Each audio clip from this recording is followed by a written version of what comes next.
Hello everyone, welcome to home science classes. Home science classes में आपका स्वागत है। कैसे हैं आप? आशा करती हूँ अच्छे होंगे, खुश होंगे, मस्त होंगे और पढ़ाई कर रहे होंगे। आपको पता है कि हम बात कर रहे हैं होम मैनेजमेंट की। होम मैनेजमेंट में हम डिस्कस कर रहे हैं सजावट के बारे में, यानी कि गृह सज्जा के बारे में बात कर रहे हैं। तो कल की क्लास में हमने समझा था कि सजावट क्या है, सजावट की आवश्यकता क्या है, जिसमें आपने सजावट के उद्देश्यों के बारे में भी चर्चा किया था। इसी में हमने बात किया था कुछ जो कला के तत्व होते हैं और कला के सिद्धांत होते हैं। तो आज हम कला के तत्वों के बारे में समझने वाले हैं, एलिमेंट्स ऑफ आर्ट के बारे में समझने वाले हैं।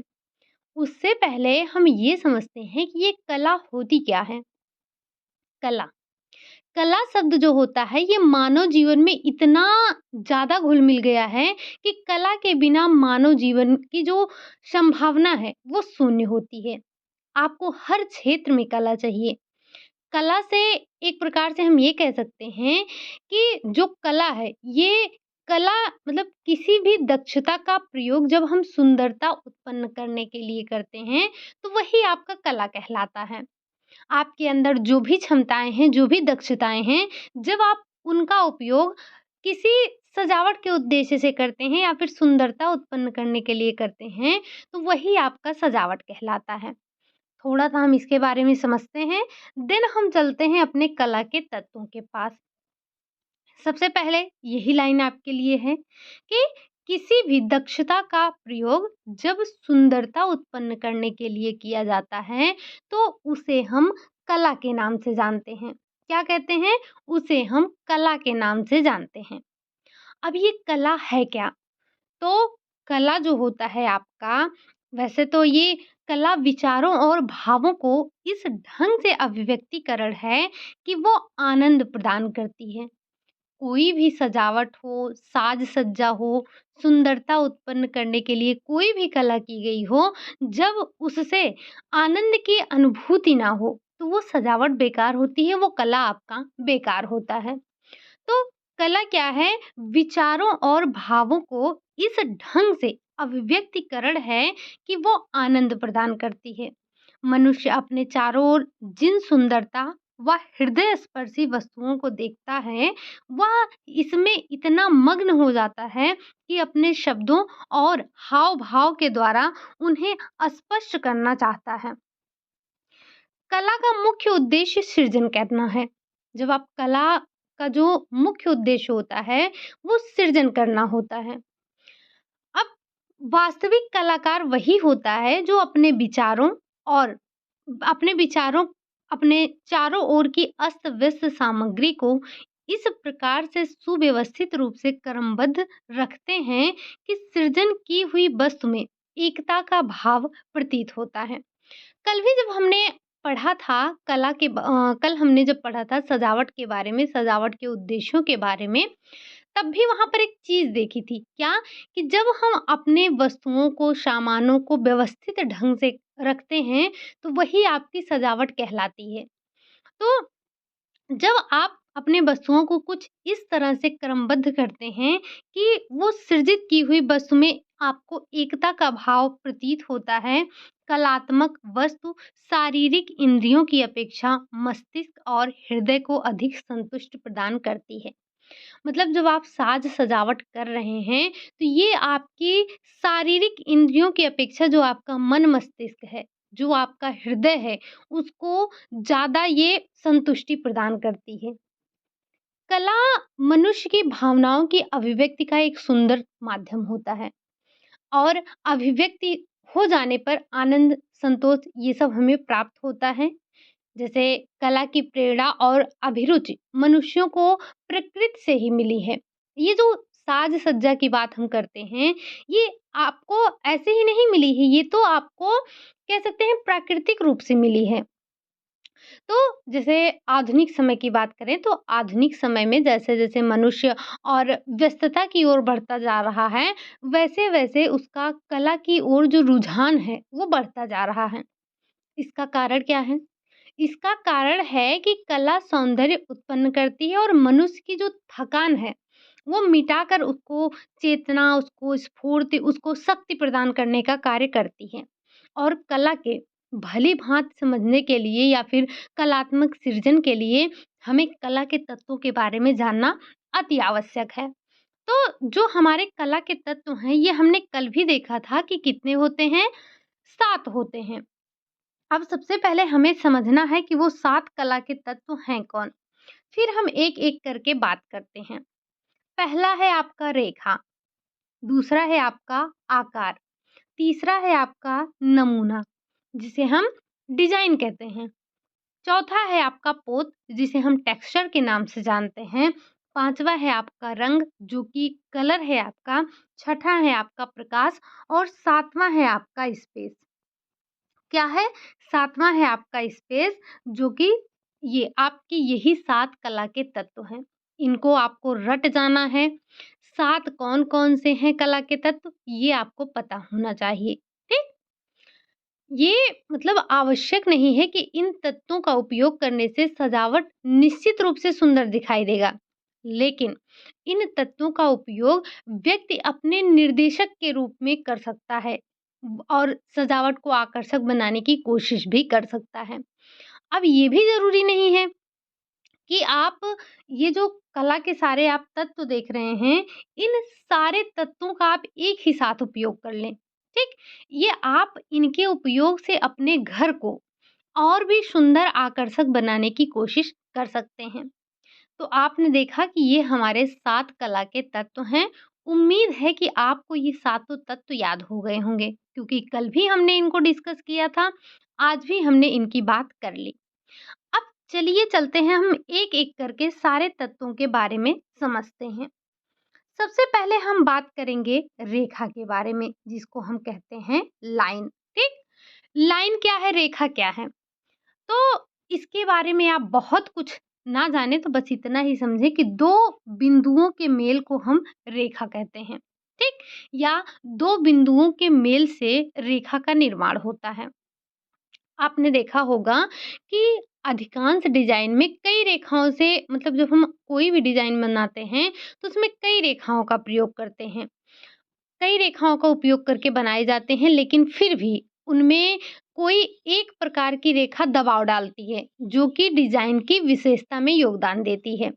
अब यहाँ पर डिज़ाइन के तत्व बोले जाएँ या फिर कला के तत्व बोले जाएँ, आपको परेशान नहीं होना है, एक ही हम पढ़ते हैं दोनों, ठीक? चाहे कला के तत्व हों या कला के डिज़ाइन हों सॉरी कला के तत्व हों या फिर डिज़ाइन के तत्व हों या फिर आपकी कला के सिद्धांत हों या फिर वो आपके डिज़ाइन के सिद्धांत हों। तो आज हम कला के तत्वों के बारे में बात कर रहे हैं, कल हम देखेंगे कला के सिद्धांत के बारे में, ठीक? तो ये जो आपकी रेखाएँ हैं, ये बहुत ही हमारे डिज़ाइन में या हम कह सकते हैं कला में इनका बहुत महत्वपूर्ण योगदान होता है। हमारी जो आँखें हैं, रेखाएँ जो हैं, ये हमारी आँखों को अनुसरण करने की दिशा देते हैं। जैसे जैसे अभी यहाँ पर आप मान लीजिए कि आपने लाइन करा, ऐसे-ऐसे आपने लाइन किया, तो ये आपकी आँखों को एक प्रवाह दे रहे हैं, एक दिशा देने का कार्य कर रहे हैं। यहाँ तक कि जो सादी रेखा है, वो भी किसी न किसी प्रकार से संवेगात्मक प्रक्रिया देती है और हम विभिन्न प्रकार की रेखाओं के साथ कुछ न कुछ भावनात्मक जुड़ाव भी महसूस कर लेते हैं। तो किसी भी कमरे का मूड बनाने में रेखाओं का एक बहुत ही महत्वपूर्ण योगदान होता है। अब ये जो रेखाएँ होती हैं, ये 1 प्रकार की हैं, 2 प्रकार की हैं? नहीं, रेखाएँ कई प्रकार की होती हैं। लेकिन रेखाओं के सही उपयोग के लिए ये समझना ज़रूरी होता है कि रेखाएँ क्रियात्मक और संवेगात्मक प्रभाव उत्पन्न करती हैं। रेखा के 2 आधारभूत प्रकार होते हैं, एक तो आपकी सीधी रेखा होती है, सीधी रेखा, चाहे ऐसे हो गई और एक आपकी होती है वक्र रेखा। वक्र रेखा के बारे में आप जानते होंगे कुछ इस तरह से बनता है, ठीक? ये होता है आपका कर्व। लेकिन ये दोनों रेखाएँ कई प्रकार की रेखाओं को बनाती हैं। जैसे अगर ये जो आपकी सीधी रेखा की बात की जाए, जैसे हमने कहा सीधी रेखा। सीधी रेखा का मतलब ये आपको लंबवत रेखा बनाएँगी, ये आपको पड़ी रेखा बनाएँगी यानी कि क्षैतिज रेखा दिखाएँगी, ये आपको तिरछी रेखा दिखाएँगी। इसी एक रेखा से आप बना रहे हैं सब, ठीक? और या फिर आप कुछ ऐसे टूटी हुई लाइन बना सकते हैं, ऐसे खंडित लाइन बना सकते हैं। तो हम इनका उपयोग अलग-अलग से करते हैं। और जैसे अगर हम वक्र रेखा की बात करें, तो वक्र रेखा जो होती है, वो आपको गोलाई के रूप में बनाती है। गोल बना दिए आपने, चंद्रमा बना दिया या किसी चपटे रूप में प्रदर्शित कर दिया, इन सब के काम आता है। जैसे जब आप 2 वक्र रेखाओं का मेल करते हैं तो आपका एक वृत्त बनता है, एक गोला बनता है, ठीक? चलिए हम सबसे पहले समझते हैं कि ये जो हमारी रेखाएँ हैं, ये कितने प्रकार की होती हैं और ये रेखाएँ हमें दर्शाती क्या हैं? जैसे हर एक रेखा कुछ न कुछ कहती है, किसी न किसी चीज़ का प्रतीक होती है। और बहुत साधारण सा क्वेश्चन पूछा जाता है कि जो आपकी लंबवत रेखा है, क्या दर्शाती है? ऊँचाई दर्शाती है, प्रतिष्ठा दिखाती है, औपचारिकता दिखाती है, अनौपचारिकता दिखाती है, क्या दिखाती है? तो आपको अपनी जब आप यहाँ देखे रहेंगे तो आप आसानी से क्वेश्चन कर पाएँगे। चलिए, सबसे पहले हम बात करेंगे लंबवत रेखा की। अब ये लंबवत रेखा क्या है? तो एकदम सीधी व ऊंची रेखा शक्ति व दबाव को अभिव्यक्त करता है। जैसे अगर हम लंबवत रेखा बात करें तो ये सीधी और ऊंची, ऊंचाई ये हो गया आपका, ठीक। तो जो एक सीधी और एक जो लंबवत रेखा है, वो शक्ति और दबाव को व्यक्त करती है। साथ ही साथ ये आपका प्रतिष्ठाजनक, पुरुषोचित और औपचारिक होती है। मतलब आप अगर देखना चाहें तो लंबाई, ऊंचाई इसका आभास देती है, जोश का, प्रतिष्ठा का, औपचारिकता का आभास दिलाने वाला होता है। तो अगर जैसे ये मान लीजिए आपके जो छत है, उसकी जो छत है वो निचली है, तो घरों को लंबाई दिखाने के लिए आप उस पर लंबी लाइनों का प्रयोग करेंगे। ऐसे ही लंबवत रेखा का आप प्रयोग करेंगे, जिससे जो आपका कमरा है उस वो आप ऊँचा दिखा सकें थोड़ा-सा, ठीक? ये तो आपकी पहली लाइन हो गई, जिसे हम वर्टिकल भी कहते हैं, ठीक? वर्टिकल हो गई ये आपकी। दूसरी है हमारी क्षैतिज, जिसे हम हॉरिज़ॉन्टल कहते हैं। क्षैतिज रेखा क्या है? ये आपका क्षैतिज रेखा है, ठीक? क्षैतिज रेखा विश्राम और तनाव मुक्त होने का प्रतीक है। ये इसको हम क्षैतिज रेखा कहते हैं। इसी को हम पड़ी रेखा कहते हैं। इसी को हम हॉरिज़ॉन्टल कहते हैं और ये आपको विश्राम और तनाव से मुक्त दिखाता है। ये अनौपचारिकता का इसमें भाव आपको प्रतीक होता है और जो आपने लंबवत देखा था, उसमें औपचारिकता देखा था। साथ ही साथ ये कमरे की चौड़ाई में वृद्धि करता है। जैसे आपका अगर जो घर है, तो आपका अगर घर जो है छोटा है, ठीक? जिसकी लंबाई जो है, ऊँचाई की बात नहीं कर रहे हैं। हम ऐसे ऐसे लंबाई की बात कर रहे हैं। अगर ये कम है, तो आप लंबी लाइनों के द्वारा अपने घर को या कमरे को बड़ा दिखाने की कोशिश कर सकते हैं, ठीक? तो ये कमरे की चौड़ाई में वृद्धि करने की प्रवृत्ति रखता है। साथ ही साथ जैसे क्षैतिज रेखा कमरे की टेबल, बेंच, डेस्क, सोफ़ा इन सब में दिखाई देता है। ठीक? चलिए, ये आपका था क्षैतिज रेखा। तीसरा है आपका तिरछी रेखा। ये आपके सीधी रेखा से ही बन रहे हैं। आधारभूत रेखाएँ कितनी हैं? 2 हैं। एक है सीधी और दूसरी है वक्र। अब सीधी रेखा से आपने लंबवत देखा, आपने क्षैतिज देखा, आप तीसरी देख रहे हैं तिरछी रेखा, जिसे हम डायगोनल लाइन के नाम से जानते हैं। तिरछी रेखा जो है, इसका उपयोग लाना बहुत मतलब जो तिरछी रेखा है, इसको उपयोग में लाना आसान नहीं होता है।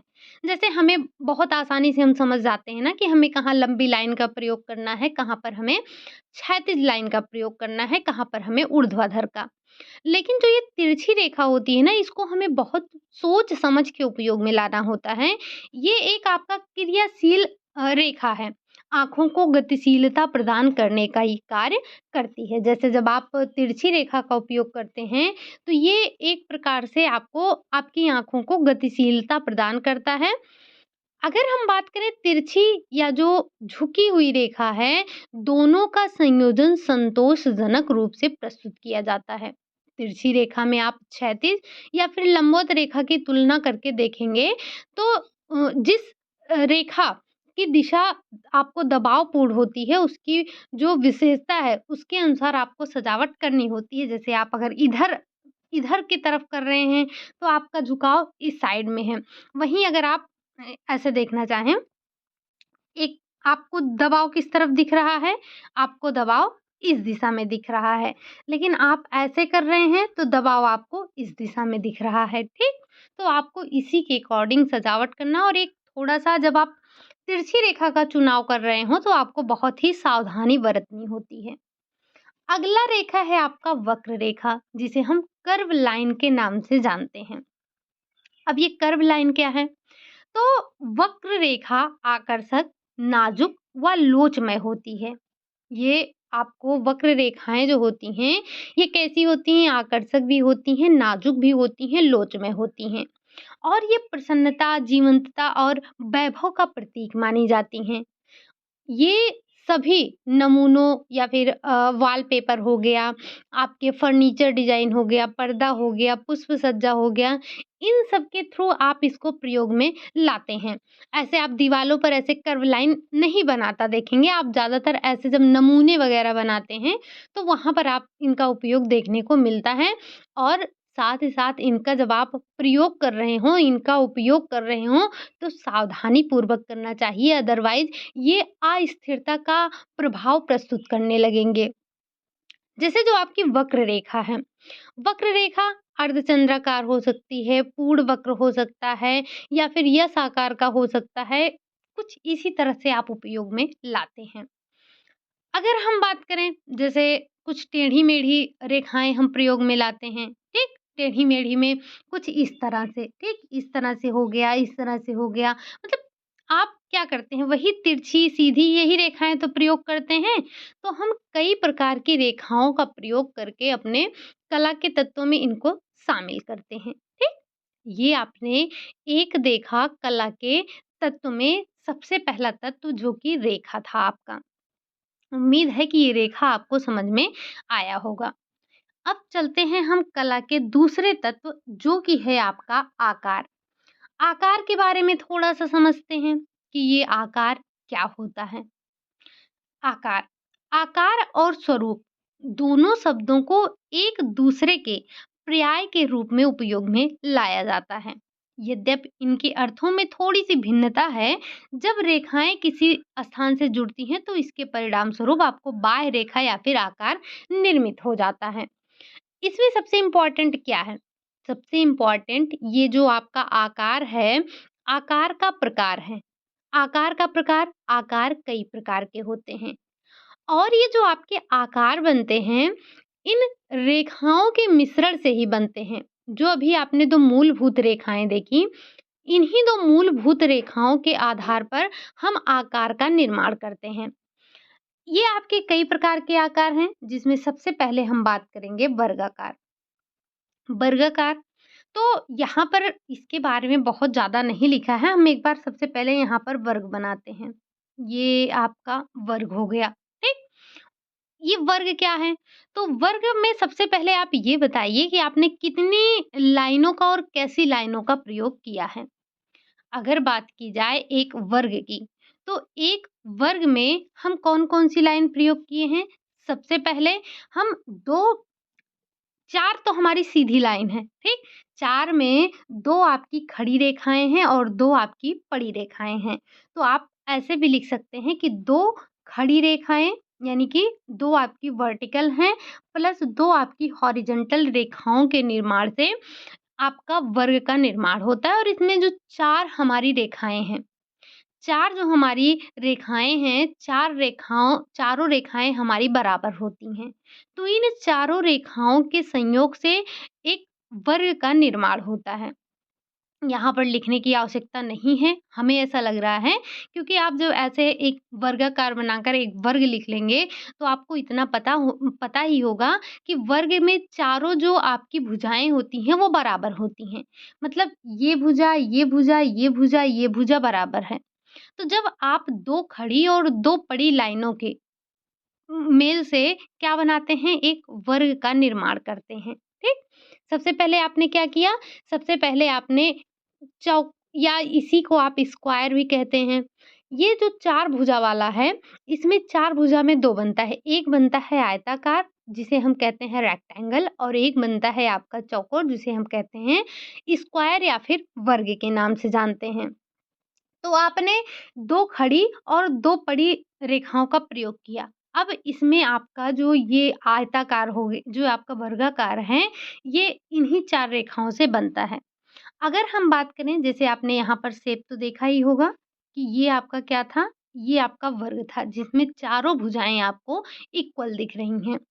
वहीं अगर हम दूसरे आकार की बात करें तो ये है आपका आयताकार।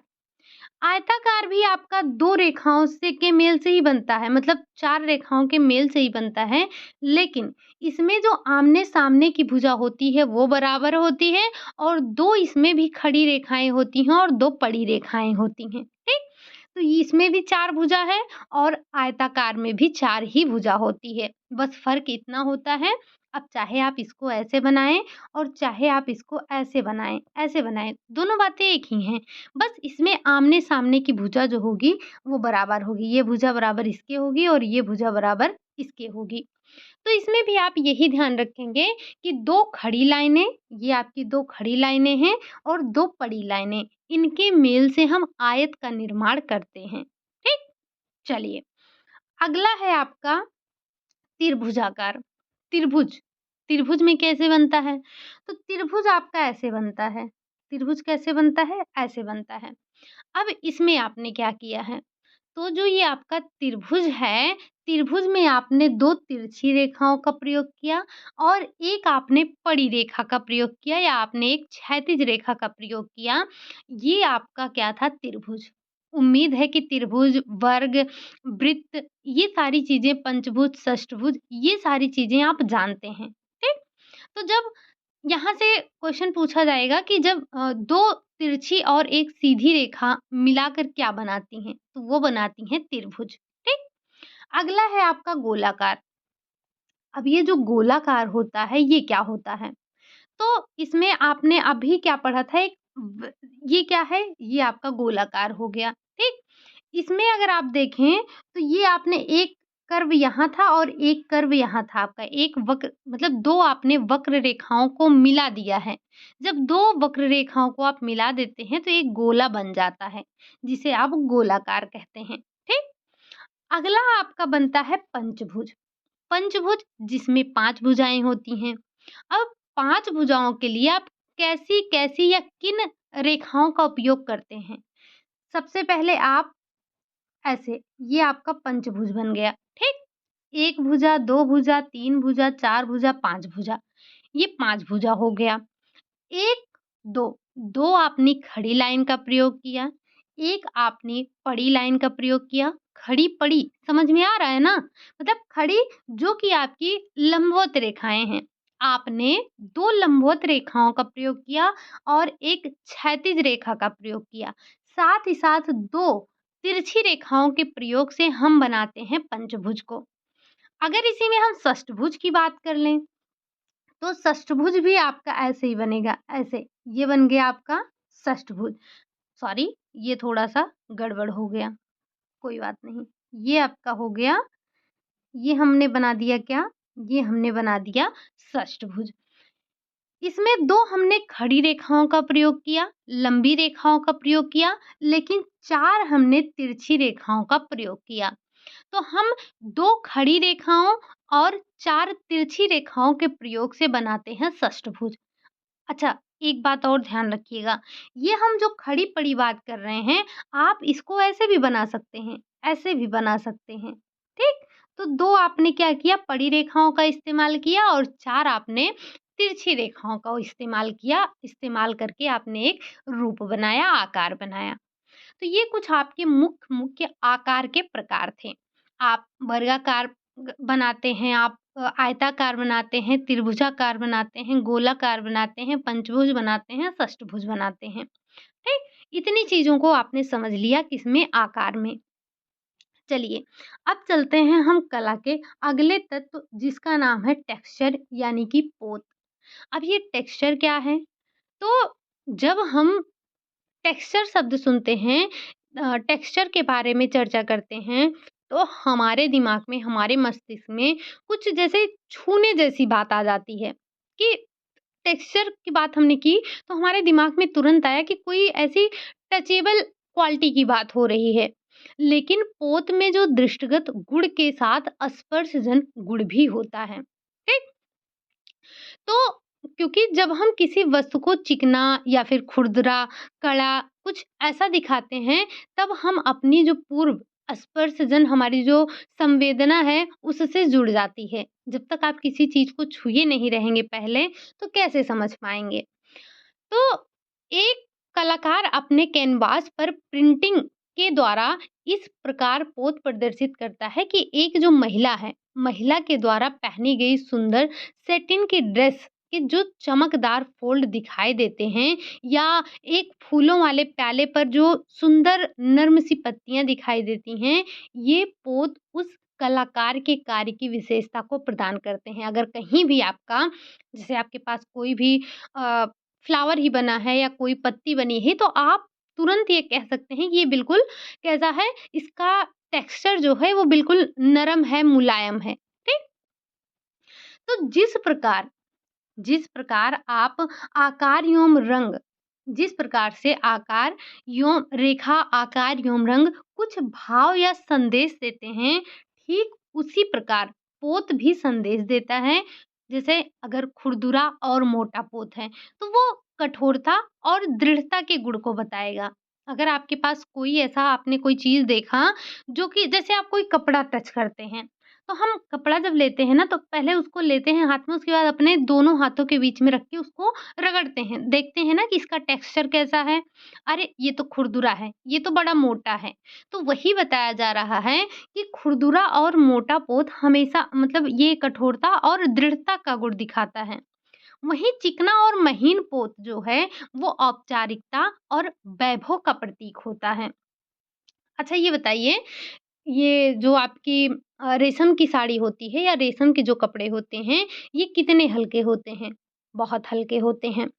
पोत के द्वारा प्रकाश का प्रवर्तन और अवशोषण भी होता है। जो आपका पोत है, पोत यानी कि जो टेक्सचर है, टेक्सचर के द्वारा प्रकाश का परावर्तन और अवशोषण भी होता है। बहुत चिकने व पतले पदार्थ प्रकाश का परावर्तन करते हैं। जैसे कोई बहुत चिकनी चीज़ है, चिकनी चीज़ पर या पतले पदार्थ पर जो प्रकाश का परावर्तन है, वो बहुत अच्छा होता है। जैसे अगर साफ पानी है, काँच है, पॉलिश की हुई कोई धातु है, तो इन सब पर जो प्रकाश पड़ता है वो कैसे होता है? वो परावर्तित होता है। लेकिन वहीं अगर ये गहरी वस्तु है, तो ये प्रकाश को अवशोषित कर लेगी। जैसे हम अगर बात करें गर्मियों में, तो हम काले रंग के कपड़े क्यों नहीं पहनना चाहते हैं? क्योंकि काला रंग अपने अंदर प्रकाश को अवशोषित कर लेता है। इसलिए हम गर्मियों के दिनों में हल्के कपड़े को पहनना पसंद करते हैं या हमें हल्के कपड़े पहनने चाहिए। बाकी ये आपने देखा अभी ऊपर क्या देखा कि गहरा जो हल्का रंग है, वो क्या करता है प्रकाश का परावर्तन करता है। लेकिन वहीं हम गहरे भारी पोत की बात करें तो ये अपने अंदर अवशोषित करता है, ठीक? विशेषकर जो गहरे रंग की वस्तुएँ हैं, वो क्या करती हैं, वो अपने अंदर अवशोषित करते हैं। पदार्थ में कुछ जो भाग के मिश्रण भी होते हैं मिश्रण को पोत कहते हैं। जैसे आप ग्रेनाइट का दानेदार पोत होता है। और वस्तु की कठोरता और हल्कापन भी पोत की ही अभिव्यक्ति करता है। पोत यानी कि वही टेक्सचर क्योंकि ये सतह के गुण को प्रभावित करते हैं। कभी-कभी हम पोत शब्द का उपयोग तब भी किया जाता है जब वायु पोत का क्रम उत्पन्न करती हैं, जैसे बिजली का चमकना। तो हम कई प्रकार से बस इतना ध्यान रखिएगा जो प्रकाश का परावर्तन हो रहा है, अवशोषण हो रहा है, जब हम किसी चीज़ को टच कर रहे हैं तो उसकी जो हमें टचेबल क्वालिटी जो हमारे दिमाग में आ रही है, जो हमें समझ में आ रहा है, वही आपका टेक्सचर कहलाता है। ठीक? बस आप इतना सा समझिए। अगला है आपका नमूना। अगला एक कला के तत्व में ही है आपका ये नमूना। अब नमूना क्या है? नमूना भी आपने देखा था। तो नमूना आपका एक प्रकार से क्या होता है, नमूना जो है ये 2 आयामी या फिर 3 आयामी अलंकरण होता है, जो आप किसी डिज़ाइन में व्यवस्थित होता है। क्योंकि नमूना पोत और स्वरूप से तैयार किया जाता है, अतः कमरे की संपूर्ण व्यवस्था नमूने की रचना करती है। जो आप डिज़ाइन बनाते हैं, तो हमने पहले ही कहा कि कला के तत्व और डिज़ाइन के तत्व एक ही हैं। तो जो आप ये डिज़ाइन बना रहे हैं, तो ये आपका क्या होता है, यही नमूना होता है। जैसे व्यक्तिगत फर्नीचर के आकार में भी नमूना पाया जाता है, उसके समूह में भी नमूना पाया जाता है।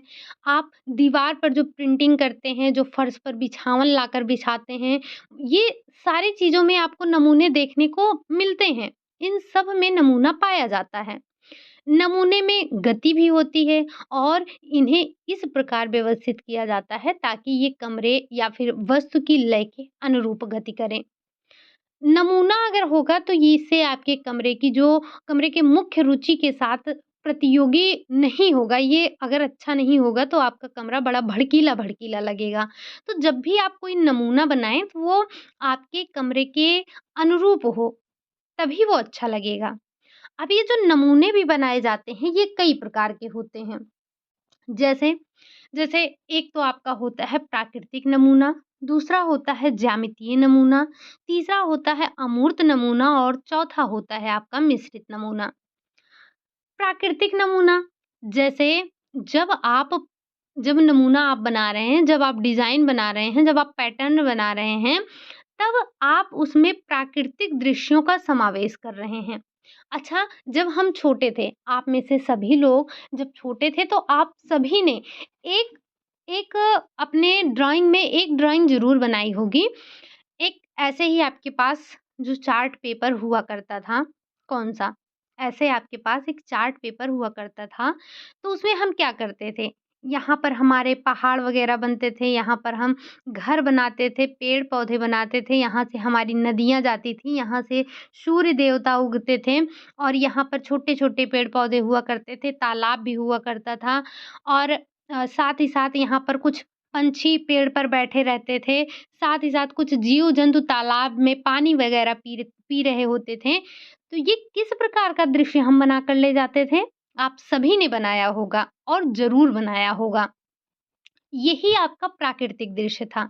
जब हम अपने नमूने में प्राकृतिक दृश्यों का समावेश करते हैं, तो वो हमारा प्राकृतिक नमूना होता है। जैसे आपने क्या किया, आपने बाहर अपने वॉल पर कोई प्रिंटिंग बनाई। वहाँ पर आपने क्या किया, आपने एक पेड़ बना दिया, उस पेड़ पर आपने चिड़िया बैठा दिया, कौवे को बैठा दिया, मोर को बैठा दिया या आपने एक उसी के साथ-साथ आपने एक नीचे तालाब भी बना दिया, तालाब में कुछ जानवर भी पानी पी रहे हैं, उसी में जानवरों के ऊपर भी पंछियाँ बैठी हैं, पीछे से सूरज उगता हुआ आपने दिखा दिया। तो जब आप डिज़ाइन में या जब आप अपनी कला दिखा रहे हों, तब आपने जब प्राकृतिक दृश्यों का समावेश किया है, तब वो आपका प्राकृतिक नमूना कहलाता है। वहीं अगर हम बात करें ज्यामितीय का, अच्छा, ज्यामितीय को समझने से पहले आप ये बताइए कि जो हमारी पंजाब की फुलकारी है, उसमें हम किस प्रकार के नमूने बनाते हैं? अगर आपको याद हो, तो उसमें हम ज्यामितीय नमूने बनाते हैं। जब आप रेखाओं का प्रयोग करके जो नमूने बनाते हैं, तो वो आपका ज्यामितीय नमूना कहलाता है। तो जो आपका ये पंजाब की फुलकारी है, ये ज्यामितीय नमूना का उदाहरण है। इसी तरह से जब आप इन रेखाओं के मिश्रण से जो नमूना बनाते हैं, वो आपका ज्यामितीय नमूना के अंतर्गत आता है। ठीक? अच्छा, ये जो आपका जैकार्ड बुनाई है, जैकार्ड बुनाई में आप किस तरह के नमूने बनाते हैं? ज़रा एक बार बनाकर आप बताना तो कि जैकार्ड जो बुनाई है, आप आप में से कितने लोग ऐसे हैं जिन्होंने अभी तक टेक्सटाइल की क्लास नहीं ली है? जिन्होंने भी जो भी पहली बार चैनल पर आए हैं, वो एक बार जाकर चेक करें, आपकी हर एक क्लास हो चुकी है। ख़ैर इसके बारे में हम लास्ट में बात करते हैं, अभी हमारे 2-3 और कला के तत्व बचे हैं, सबसे पहले उनको समझ लेते हैं, देन हम बात करेंगे कि आपको कहाँ से कैसे सारी क्लासेस मिल पाएँगी, ठीक? क्योंकि आप में से कुछ लोग नए भी हैं, तो उनको पता नहीं होगा कि हमने पहले भी सारी क्लास कर रखी है। अब आपने ये देखा कि ज्यामितीय नमूना एक होता है, एक होता है अमूर्त, अमूर्त कला। अच्छा, कभी-कभी आपने ऐसे देखा होगा कहीं पर डिज़ाइन बना है कोई, ठीक? और वो बिल्कुल स्पष्ट नहीं हो रहा है कि क्या है। तो अगर आप में से 4-6 लोग गए हैं, तो आप क्या कह रहे हैं? कोई आपसे कह रहा होगा, जैसे ये मानते हैं कि एक ऐसे तालाब है, ठीक? कोई तालाब है, अगर जैसे कोई कलाकार है, उसने कलाकारी की है, तो उसने अपने हिसाब से वो डिज़ाइन बनाई है। 2 व्यक्ति हैं, आप यहाँ देखेंगे 1 व्यक्ति है, 1 व्यक्ति यहाँ है। तो हो सकता है कि ये व्यक्ति डूब रहा हो, ठीक? और ये व्यक्ति आपका यहाँ है, तो आप ऐसा सोचें कि ये व्यक्ति इसको बचाने जा रहा है, ठीक? और लेकिन जब कलाकार ने बनाया था, तो उसने सोचा कि ये मान लीजिए दोनों लोग नहा रहे थे तालाब में नहीं, समुद्र में या नदी में, और जब उधर से लहरें आईं, तो ये व्यक्ति भागने लगा और ये व्यक्ति पीछे रह गया। ये आप सिर्फ सोच सकते हैं, लेकिन कलाकार ने क्या सोचकर बनाया है, ये उसकी भावनाएँ होती हैं। मतलब कलाकार की भावनाएँ हैं, वो तो आप में से कई लोग ऐसे अज़्यूम करने लगेंगे, आप में से कई लोग ऐसे सोचेंगे कि ये इसके पीछे भाग रहा है या ये इसको बचाने के लिए जा रहा है। कुछ लोग सोचेंगे इसको छोड़कर भाग रहा है। तो ये कलाकार की भावनाएँ होती हैं, जो कि हर व्यक्ति को अलग-अलग अपने विचारों के हिसाब से दिखाई देती हैं। तो ये आपकी अमूर्त नमूना हो जाता है। वहीं अगर हम मिश्रित नमूने की बात करें, मिश्रित नमूने में आपका जैसे जो प्राकृतिक नमूना है और जो आपका ज्यामितीय नमूना है। जब इन दोनों के मिश्रण से हम जो है ये नमूना बनाते हैं, तो वो आपका मिश्रित नमूने के नाम से जाना जाता है, जिसमें आपने दोनों तरह के नमूनों का प्रयोग किया है। मतलब जैसे ज्यामितीय नमूने को फूलों वाले नमूने के साथ जब आप उपयोग में लाते हैं, तब इसमें आपको देखने को मिलता है कि फूल भी हैं, आपके ज्यामितीय नमूने भी हैं, यानी कि प्राकृत का भी समावेश है और आपके ज्यामितीय का भी समावेश है। तो ये आपका क्या कहलाता है? मिश्रित नमूना के नाम से जाना जाता है। ठीक? ये आपका नमूना था जो कि आपने कला के अगले तत्व के बारे में पढ़ा। अब चलते हैं हम कला के अगले तत्व जो कि है हमारा रंग। क्या है? रंग। रंग। रंग की आप पहले ही हमने क्लास ले ली है। तो रंग के बारे में बहुत ज़्यादा हमें यहाँ समझने की आवश्यकता ही नहीं है, क्योंकि इससे पहले जो आपकी 3-4 क्लासेज हुई हैं, उसमें इससे पहले ही नहीं, क्लास नंबर मुझे याद नहीं आ रहा, आई थिंक 12-13 क्लास या 15 क्लास के आसपास होगी आपकी, जहाँ पर हमने ये कलर के बारे में डिस्कस किया है। एक बार जब आप प्लेलिस्ट में जाएँगे, तो वहाँ पर आपको मिल जाएगा, ठीक? रंग क्या है?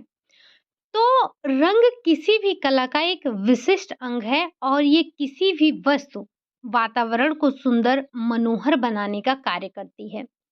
रंग क्या करती है? रंग किसी भी वातावरण को सुंदर बनाने का कार्य करती है। यही नहीं, रंग हमारे जीवन में अनेकों महत्वपूर्ण कार्य करते हैं, जैसे कि सुंदरता प्रदान करना, विविधता लाना, मनोभावों में बदलाव, अभिव्यक्ति की क्षमता। ये सारी चीज़ें हमें कहाँ से मिलती हैं? तो रंग से ही मिलती हैं। रंग अपने आप ही कई चीज़ों को बोल देता है। जैसे आप अगर बिल्कुल कहीं पर गए हों, अगर कहीं खुशी का माहौल है, तो आप देखेंगे सब वहाँ पर रंग-बिरंगे कपड़े पहने आपको मिलेंगे। लेकिन वहीं कहीं आप अंत्येष्टि में किसी के जा रहे हैं, तो आपको देखने को मिलता है कि वो सफ़ेद कपड़े, बिल्कुल ढीले-ढाले सफ़ेद कपड़े पहनकर जाते हैं। जैसे कि आज हमारे जो पूर्व प्रधानमंत्री डॉक्टर मनमोहन सिंह थे, आज उनका निधन हो चुका है। आप देखेंगे कि उनकी अंत्येष्टि है, भगवान उनकी आत्मा को शांति दें। आज उनकी अंत्येष्टि होगी, तो आप देखेंगे कि जितने भी लोग उनकी अंत्येष्टि में जाएँगे, सारे के सारे व्हाइट कपड़े में ही जाएँगे। वहाँ पर आप किसी को रंग-बिरंगे कपड़े में नहीं देखेंगे। तो ये जो आपके रंग हैं, ये कई चीज़ों को प्रदर्शित करते हैं, हमारे जीवन में भी रंग भर देते हैं। प्रकृति ने ही हमारे जीवन में रंग भर दिया है। ठीक? तो ये रंग के बारे में आपने बहुत कुछ पढ़ रखा है, बस हमें थोड़ा-सा यहाँ पर देखना था कि रंग जो है ये भी हमारा कला के तत्वों में ही सम्मिलित है। ठीक? चलिए, आगे देखते हैं, प्रकाश के बारे में पढ़ते हैं। तो प्रकाश के बारे में भी हमें बहुत ज़्यादा यहाँ पर नहीं पढ़ना है, क्योंकि प्रकाश का हम एक अलग से टॉपिक पढ़ेंगे जिसमें हम चर्चा करेंगे प्राकृतिक, कृत्रिम सारे जो है हमारे प्रकाश के जो सोर्सेज़ हैं उनके बारे में डिस्कस करेंगे, क्योंकि वहाँ से क्वेश्चन बनते हैं। तो बस आप इतना समझ के रखिए कि जो प्रकाश है, ये हमारे कला के तत्वों में एक महत्वपूर्ण स्थान रखता है। प्रकाश उपयोगी तत्व होने के साथ ही कला के तत्वों के रूप में भी उपयोग में लाया जाता है। अन्य तत्वों के समान प्रकाश भी निश्चित संवेगात्मक प्रभाव उत्पन्न करते हैं या उत्तेजना प्रदान करने वाला, अंधकार को दूर भगाने वाला, जीवंतता व प्रसन्नता का प्रतीक होता है। प्रकाश युक्त दिन आपको प्रफुल्लता उत्पन्न करता है, जबकि जो अगर हम बादलों भरे वाले दिन की बात करें, तो ये आपको उदासी प्रदान करने का कार्य करता है। जैसे प्रकाश जो कमरे में बहुत कम प्रकाश से कम दिखाई देने पर आपको बेचैनी होती है, तनाव महसूस होता है, आपको आराम नहीं मिलता है। जबकि अगर हम अगर अत्यधिक तीव्र प्रकाश की बात करें, तो ये आपको चकाचौंध उत्पन्न करता है, ये भी आपको बेचैनी उत्पन्न करता है, चिड़चिड़ापन उत्पन्न करता है। तो घरों में प्रकाश का उपयोग हमें योजनाबद्ध और नियोजित तरीके से करना चाहिए। आपको पता है कि जो हम वर्तमान समय में आप कोई भी सज्जा देखते हैं, तो बिना लाइट के पूरी ही नहीं होती है। इनफैक्ट अगर हम बात करें, तो जो हम अपने घरों पर ऐसे ही मान लीजिए छोटी-मोटी हमारे घर पे बर्थडे पार्टी हुई, जैसे अगर जिसका थोड़ा-सा संयुक्त परिवार है, परिवार जैसे 2-3 पीढ़ियाँ साथ में रह रही हों, जैसे हमारे जो दादाजी हैं, अब मैं अपनी ही फैमिली का बता दूँ, तो जो हम लोग जहाँ पर रहते हैं, तो जो मेरे दादाजी थे, उनके भाइयों की फैमिली भी साथ में रहती है। तो जब भी कोई प्रोग्राम होता है, कोई छोटा भी प्रोग्राम हुआ, तो पूरी फैमिली साथ में ही सेलिब्रेट करती है। तो जब ऐसा होता है, जब आपके परिवार में ही करीब-करीब 20-25 लोग हो जाते हैं, तो भी कोई छोटा-सा ही हमें सेलिब्रेशन करना होता है, तो हम बिना लाइट के कर ही नहीं पाते हैं, ठीक? बाकी दिवाली की, दशहरे की बात तो छोड़ ही दी जाए, जब कोई छोटा-सा भी प्रोग्राम होता है, तो बिना लाइट के हमारा प्रोग्राम पूरा ही नहीं होता है, बल्कि बिल्कुल अधूरा-अधूरा सा लगता है। तो वर्तमान समय में आंतरिक और बाह्य सज्जा में भी ये बहुत ही महत्वपूर्ण भूमिका निभाता है। कहीं पर भी आप जाएँ, बिना लाइट के सजावट अच्छी नहीं लगती है। जैसे अभी आप जाएँ कहीं पर और कहीं शादी-वादी है और दिन में ही शादी हो, तो आप क्या कहते हैं, मज़ा नहीं आया। रात में रहती है, लाइट रहता है, डेकोरेशन होता है, बहुत अच्छा लगता है। दिन में तो सजावट भी नज़र नहीं आती है। अरे भाई, दिन में इतना प्रकाश होता है, तब भी आपको सजावट नहीं नज़र आती है? ख़ैर ये तो मज़ाक की बात है, बल्कि सही बात है कि अगर जैसे दिन में जो सजावट हुई रहती है, वो देखना और जो रात में लाइट के साथ में सजावट होती है, वो देखना, दोनों में बहुत अंतर हो जाता है। तो ये जो प्रकाश होता है, ये एक कला के तत्वों में महत्वपूर्ण स्थान रखता है। ये जो आपके कला के तत्व हैं, ये जो आपका प्रकाश है, ये हमें 2 प्रकार से प्राप्त होता है। एक तो है कृत्रिम और दूसरा है प्राकृतिक। प्राकृतिक प्राकृतिक वही जो हमें सूर्य से प्राप्त होता है। कृत्रिम बाकी सारे जो आप रात में डेकोरेशन करते हैं या जो दिन में भी अगर आप कमरे में बैठ रहे हैं तो भी आपको कृत्रिम लाइट की आवश्यकता पड़ती ही पड़ती है।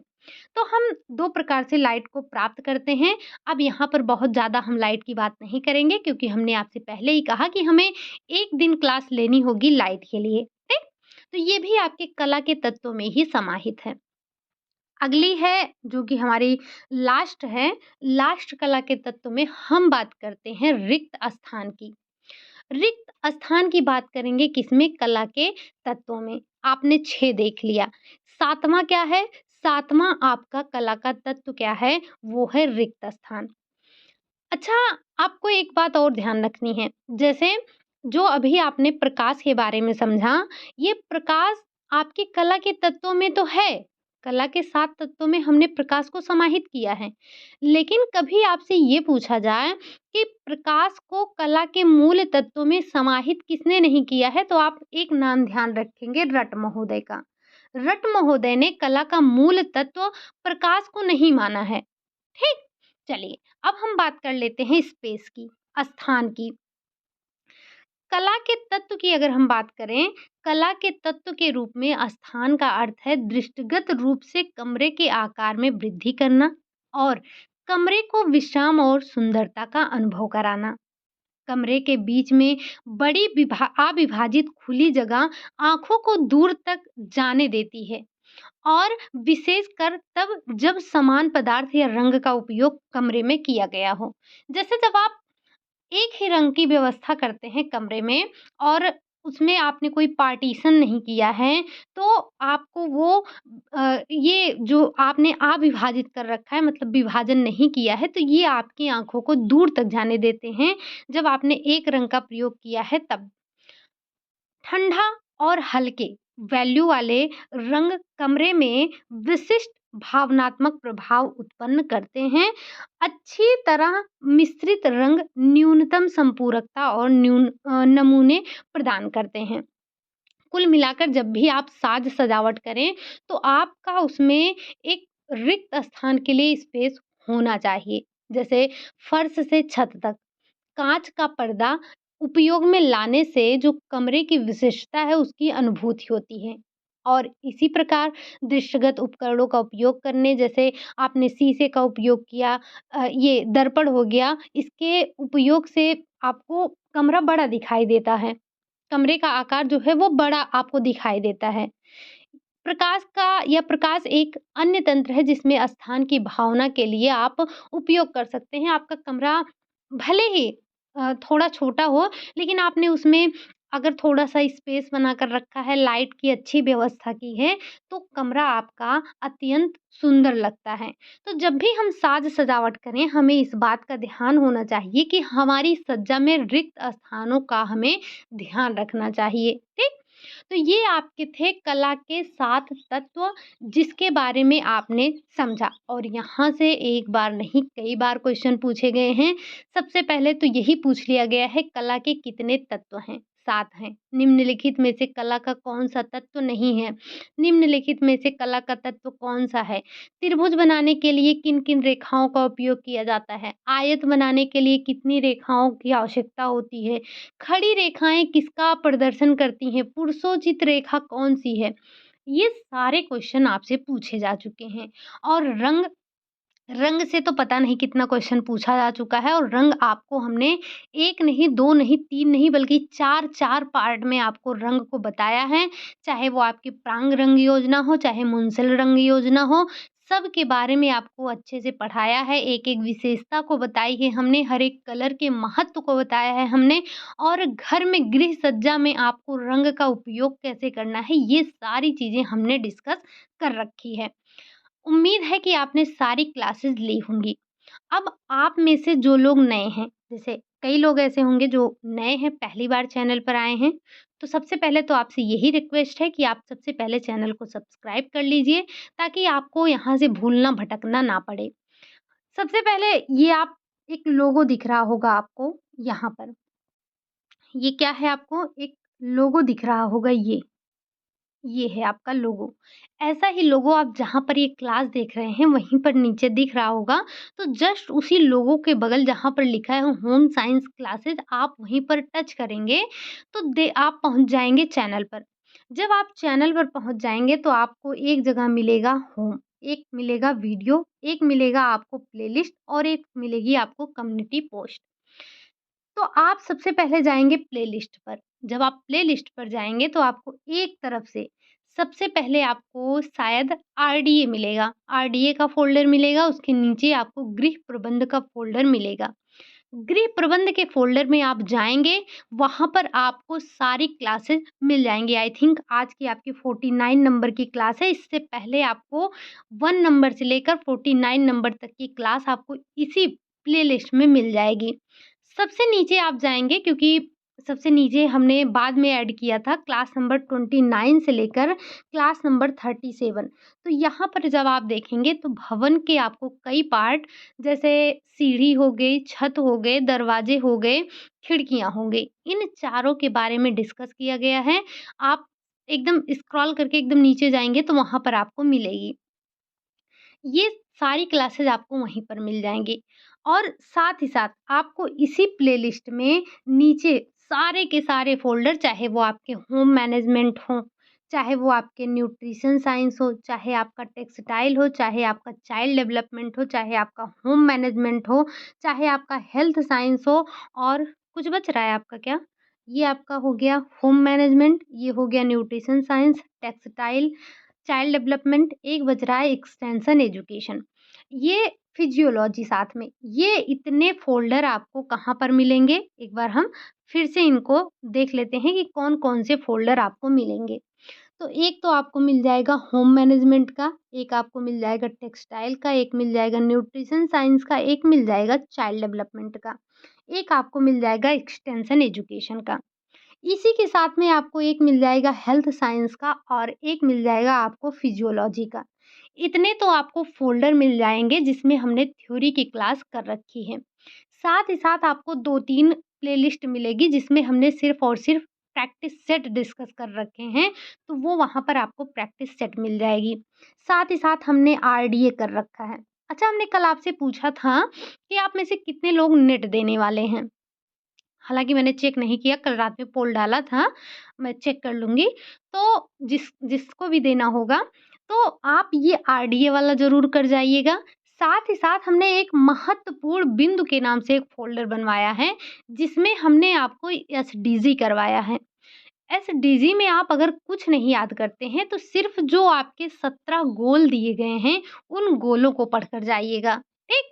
और साथ ही साथ जैसे आपका जो न्यूट्रिशन साइंस हो गया, जो आपका टेक्सटाइल हो गया, जो आपका हेल्थ साइंस हो गया, जो आपका होम मैनेजमेंट हो गया, जो child development, home management, child development, इन सब में हर एक क्लास में कुछ न कुछ टर्मिनोलॉजी आपको बताई गई है। आप उसको भी पढ़ लेंगे, तो भी आपका बहुत फ़ायदा होगा, ठीक? चलिए, फिर इतना हमने आपको बता दिया कि आपको कहाँ पर कैसे सारी चीज़ें मिल जाएँगी। उम्मीद है कि जो नए लोग होंगे उनको बहुत ज़्यादा परेशानी नहीं हो रही होगी। अगर आपने चैनल को सब्सक्राइब कर लिया है, तो हर दिन की क्लास आपके पास तो वैसे ही पहुँच जाएगी, नोटिफ़िकेशन आपके पास पहुँच जाएगा, अगर आपने बेल आइकन प्रेस किया होगा तो, ठीक?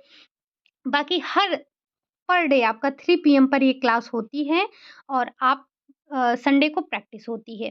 वैसे अभी हम सिर्फ़ ये होम मैनेजमेंट की थ्योरी ख़त्म करने के बाद हम स्टार्ट करेंगे न्यूट्रिशन साइंस की प्रैक्टिस। और जो भी नए आ रहे हैं, मैंने देखा कमेंट में कि आपको यूनिट नहीं मिल रही है, आपको स्टार्टिंग से पढ़नी है, तो भाई हमने हर एक यूनिट, आप अपनी बुक खोल कर देखेंगे और प्लेलिस्ट खोल कर देखेंगे, तो एक तरफ से आपको सारी यूनिट कवर अप करवाई गई हैं। तो आपको परेशान नहीं होना है, बस आप एक बार चैनल पर जाइए और तसल्ली से बैठकर एक-एक फ़ोल्डर खोल कर देखिए, आपको सारी चीज़ें मिलेंगी। ठीक? चलिए, फिर आज के लिए यही इतना रखते हैं। क्लास आपको कैसी लगी? अगर अच्छी लगी हो तो लाइक करिएगा। चैनल पर पहली बार आए हैं तो आप सब्सक्राइब कर ही लिए होंगे अभी तक। बाकी कमेंट करके ज़रूर बताइएगा कि आपको क्लास कैसी लगी। मिलते हैं नेक्स्ट क्लास में, तब तक के लिए खुश रहिए, मस्त रहिए, पढ़ाई करते रहिए। मिलते हैं अगले क्लास में, तब तक के लिए बाय बाय, टेक केयर।